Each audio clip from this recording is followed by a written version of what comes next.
Olá pessoal, aqui quem fala é o Sérgio Santos e mais uma vez estamos aqui para refletir sobre o nosso quadro Evangelho, Consciência e Espiritualidade, onde nós buscamos conectar os estudos científicos do mundo moderno com os ensinamentos do Evangelho do Mestre Jesus. Para iniciarmos, façamos a nossa prece. Deus, Pai de amor, gratidão por estarmos aqui prontos para aprender um pouco mais. Refletir, Senhor, e nos abrirmos para recebermos as inspirações de mais alto. Que a Tua luz nos guie e que consigamos ser melhores a cada dia, que assim seja. Muito bem, e para iniciarmos, o primeiro texto de hoje é do Evangelho de Jesus Cristo segundo Lucas, comentado por Emmanuel e psicografado por Chico Xavier. E o tópico de hoje é Lucas, capítulo 14, versículo 18. E todos, um a um, começaram a excusar-se. Disse-lhe o primeiro: comprei um campo e tenho necessidade de sair para vê-lo. Peço-te que me des por excusado. Desculpismo. O desculpismo sempre foi a porta de escape dos que abandonam as próprias obrigações. Irmãos nossos que tiveram a infelicidade de escorregar na delinquência costumam justificar-se com vigoroso poder de persuasão, mas isso não lhes exonera a consciência do resgate preciso.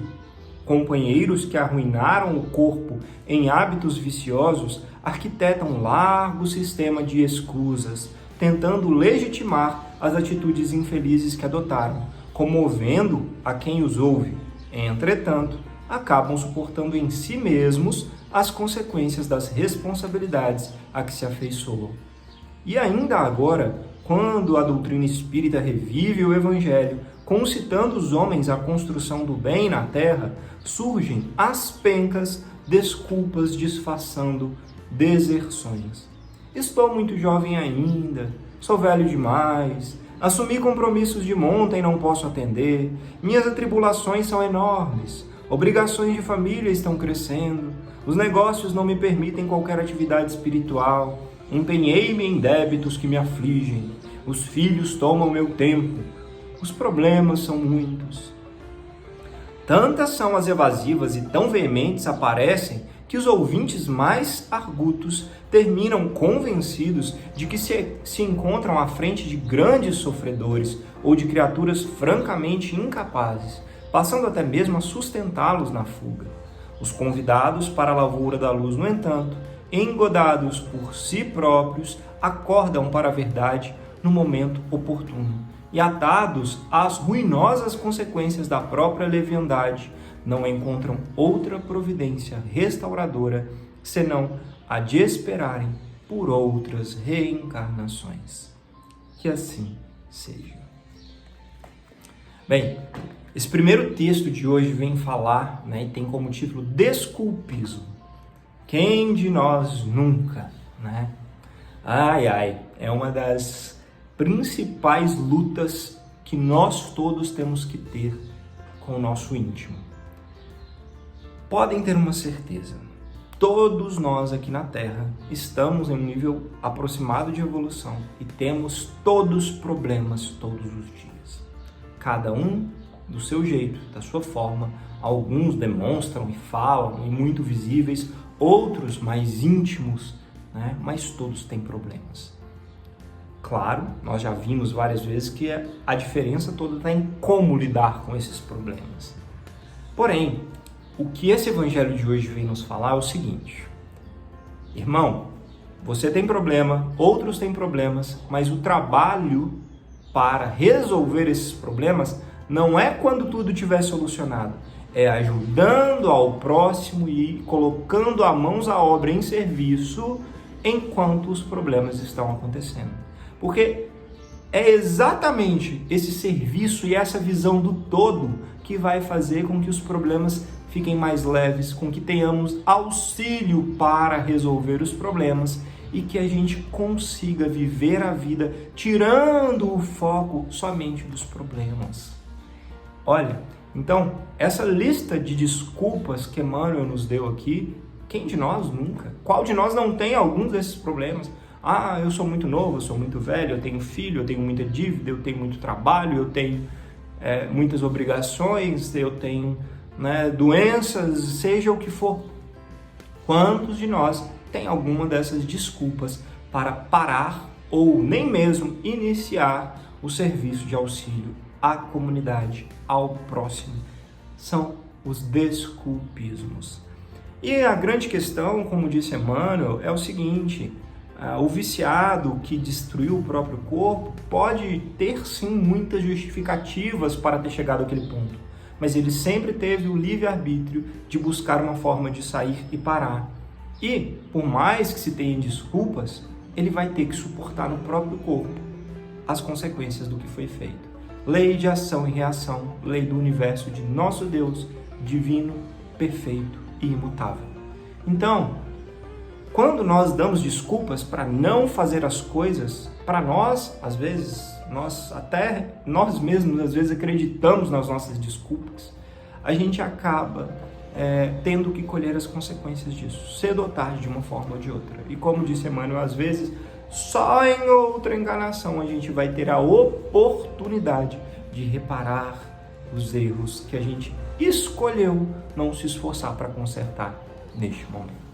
Então, que a gente busque ser mais proativo, buscar agir para o bem comum, buscar auxiliar o próximo, mesmo com os problemas e dificuldades que nós já temos no nosso dia a dia. E dentro desse contexto, nós temos uma reflexão sobre o nosso livro querido, Alvorada Cristã. E o tópico de hoje é o seguinte, tópico 23, a decisão sábia. Em tempos recuados, existia um rei poderoso e bom que se fizera notado pela sabedoria. Convidado a verificar solenemente a invenção de um súdito, cuja cabeça era um prodígio da matemática, compareceu em trajes de honra a uma festa que o novo aparelho seria apresentado. O calculista, orgulhoso, mostrou a obra que havia criado pacientemente. Tratava-se de um tabuleiro largo, forrado de veludo negro, cercado de pequenas cavidades, sustentando regular coleção de bolas de madeiras coloridas. Acionadas por longos tacos de marfim, essas bolas rolavam na direção das cavidades naturais, dando ensejo a um jogo de grande interesse pela expectação que provocava. Revestiu-se a festa de brilho indisfarçável. Contendores variados disputaram partidas de vulto. Dia inteiro, grande massa popular rodeou o invento, comendo e bebericando. O próprio monarca seguiu a alegria geral, dando mostras de evidente satisfação. Serviu-se ao almoço junto às grandes bandejas de carne, pães e frutos, em companhia de amigos, e aplaudia contente quando esse ou aquele participante do novo e inocente jogo conseguia uma posição invejável perante os companheiros. À tardinha, encerrada a curiosidade geral, o inventor aguardou o parecer do soberano, com inexcedível orgulho, e aglomerou-se o povo igualmente a fim de ouvi-lo. Não se cansava o público de admirar o jogo efetuado por meio de cálculos divertidos. Despedindo-se, o rei levantou-se, fez-se visto de todos e falou ao vassalo inteligente. Genial matemático, a autoridade de minha coroa determina que a sua obra de raciocínio seja premiada com as 100 peças de ouro que os cofres reais levarão ao seu crédito ainda hoje em homenagem à sua paciência e habilidade. Essa remuneração, todavia, não lhe visa somente o valor pessoal, mas também certos benefícios que a sua máquina vem trazer a muitos homens e mulheres de meu reino, menos afeitos às virtudes construtivas que todos devemos respeitar neste mundo. Enquanto jogarem suas bolas de madeira, possivelmente, muitos indivíduos cujos instintos criminosos ainda se acham adormecidos se desviarão do delito provável, e muitos caçadores ociosos deixarão em paz os animais amigos de nossas florestas. O monarca fez uma comprida pausa e a multidão prorrompeu em aplausos delirantes.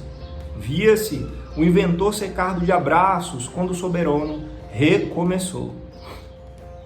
Devo acrescentar, porém, que a sabedoria de meu cetro ordena que o Senhor também seja punido com 50 dias de prisão forçada, a fim de que aprenda a utilizar a sua capacidade intelectual em benefício de todos. A inteligência humana é uma luz cuja claridade deve ser consagrada à cooperação com o Supremo Senhor da Terra.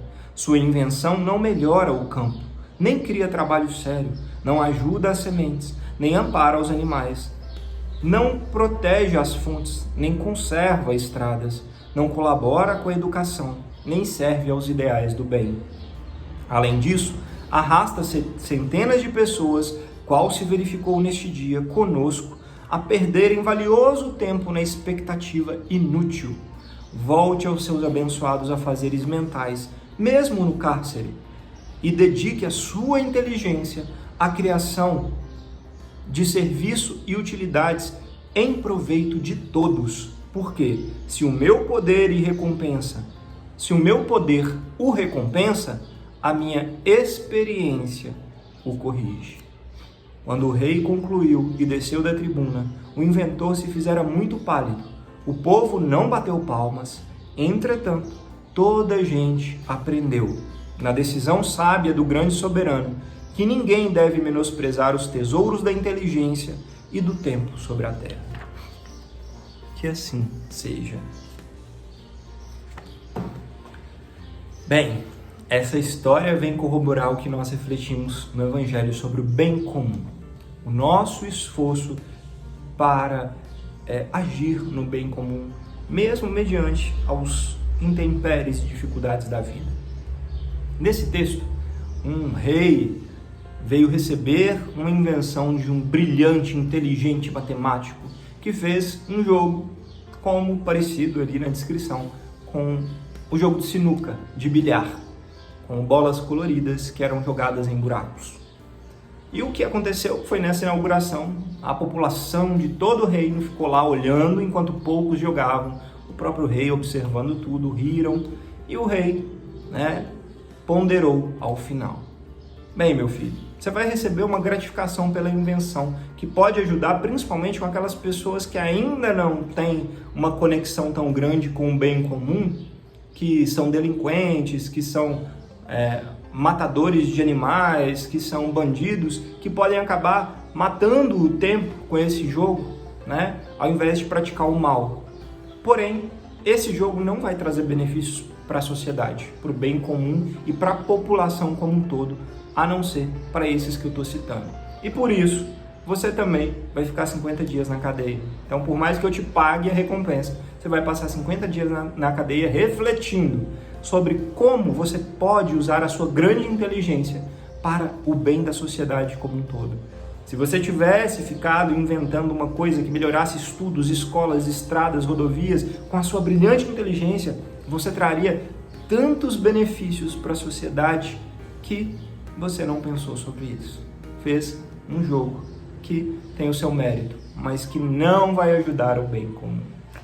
Eita! E aí? E nós, nas nossas pequenas atitudes, que cada um de nós tem suas potencialidades e defeitos, nós temos buscado colocar a nossa inteligência, as capacidades que temos, não só em serviço de nós mesmos e de algum público seleto, mas do bem comum. A gente busca se esforçar para ajudar a sociedade de alguma forma, É nas pequenas coisas, pequeninas do dia a dia, que a gente faz uma construção para o grande.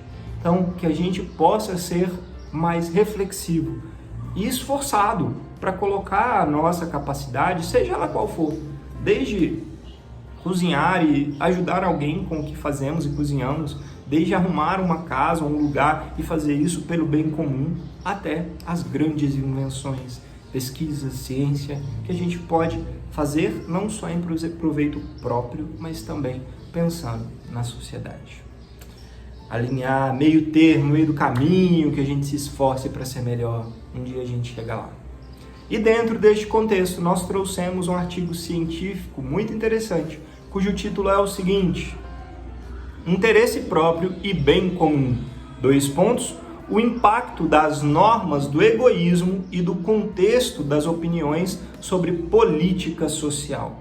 Esse artigo científico foi publicado no Journal ou na revista que tem como título The Journal of Social Economics, que quer dizer o Jornal da Socioeconomia, pelo autor Oli Kangas. Bem, Esse artigo científico traz uma reflexão sobre as forças motrizes que estimulam os nossos esforços para o bem comum ou para os interesses próprios.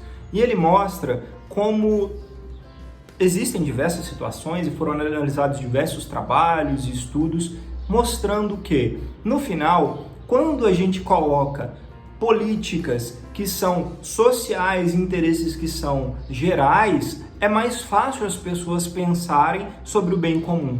Mas quando tem algum ponto que diz respeito à própria pessoa, como o próprio campo do seu trabalho ou as diretrizes dentro do seu lar, coisas que dizem respeito intimamente a ela, é muito difícil ela pensar nos outros e na comunidade. Aí ela passa a ser egoísta e pensar somente em si.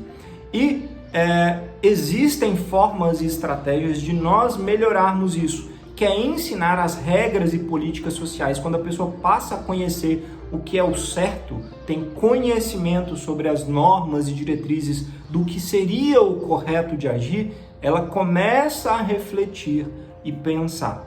Nós podemos colocar como exemplo sobre esses pontos que nós conversamos no nosso Ciência e Espiritualidade. Quantos pontos aqui nós acabamos, todos nós, vivendo no automático no dia a dia. E quando nós refletimos aqui, passamos a pensar em alguma situação do dia a dia.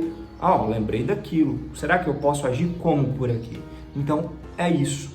É saber que tem que ter um esforço de aprendizagem para que a gente também reflita nas coisas do dia a dia da nossa vida pessoal, no bem comum e não somente nos benefícios egoístas, tá bom? E eu quero agradecer. Para nós encerrarmos, façamos a nossa prece. Deus, Pai de amor, gratidão por esses ensinamentos benditos. Que os bons anjos e mentores nos inspirem a fazermos o bem e pensarmos na comunidade além de nós mesmos.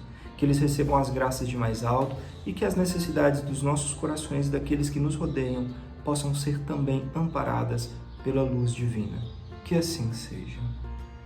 Gratidão pela oportunidade de conversarmos. Namastê e até a próxima.